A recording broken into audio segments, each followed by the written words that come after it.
బంగాళాఖాతంలో బలపడిన అల్పపీడన ప్రభావం దాదాపుగా గట్టిగానే ఉన్నట్లు తెలుస్తోంది.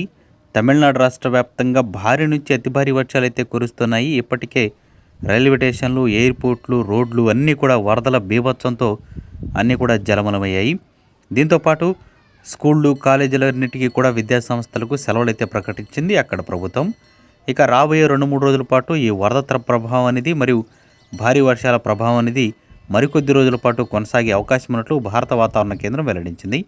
ఏపీ, తెలంగాణ వైపుగా కూడా ఈ వర్షాలనేవి దూసుకొస్తున్నట్లు పేర్కొనింది. ముఖ్యంగా నెల్లూరు, చిత్తూరు, ఒంగోలు ఇటువంటి ప్రాంతాల్లో భారీ వర్షాలు కురుస్తాయని, మిగిలిన ప్రాంతాల్లో తేలికపాటి నుంచి మోస్తరు వర్షాలు కురిసే ప్రభావం ఉందని పేర్కొనింది. ఇక పూర్తి వివరాల్లో కనుక వెళితే ఆంధ్రప్రదేశ్ రాష్ట్ర వ్యాప్తంగా తమిళనాడు తీరం దాటింది ఈ తుఫాన్. దీని ప్రభావంతో ఒంగోలు, నెల్లూరు, చిత్తూరు, అనకాపల్లి, విశాఖపట్నం, విజయనగరం, తూర్పుగోదావరి, గుంటూరు, పల్నాడు, రాయలసీమ ప్రాంతాల్లో చెదురుముదురు వానలు లేదా మోస్తరు నుంచి భారీ వర్షాలు పడే అవకాశం ఉందని, అక్కడక్కడ పిడుగులు పడే ప్రభావం కూడా ఉందని వాతావరణ శాఖ అయితే హెచ్చరిక జారీ చేసింది.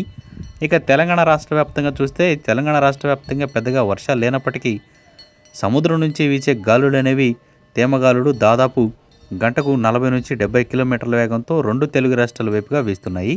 దీని ప్రభావంతో చలి తీవ్రత అనేది ఎక్కువగా పెరుగుతుందని, వర్షాల తీవ్రత పెద్దగా లేకపోయినా కానీ చలి తీవ్రత ఎక్కువగా ఉంటుందని అధికారులు అయితే అంచనా వేసి చెప్తున్నారు.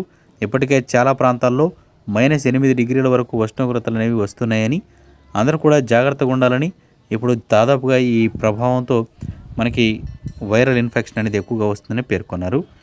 ఈ వానల దృష్ట్యా రైతులందరూ కూడా జాగ్రత్త వహించాలని, మీరు పండించిన పంట అనేది జాగ్రత్త చేసుకునే బాధ్యత కొంచెం ఎక్కువగా చూసుకోండి అంటూ కూడా వాతావరణ శాఖ అయితే పేర్కొనింది.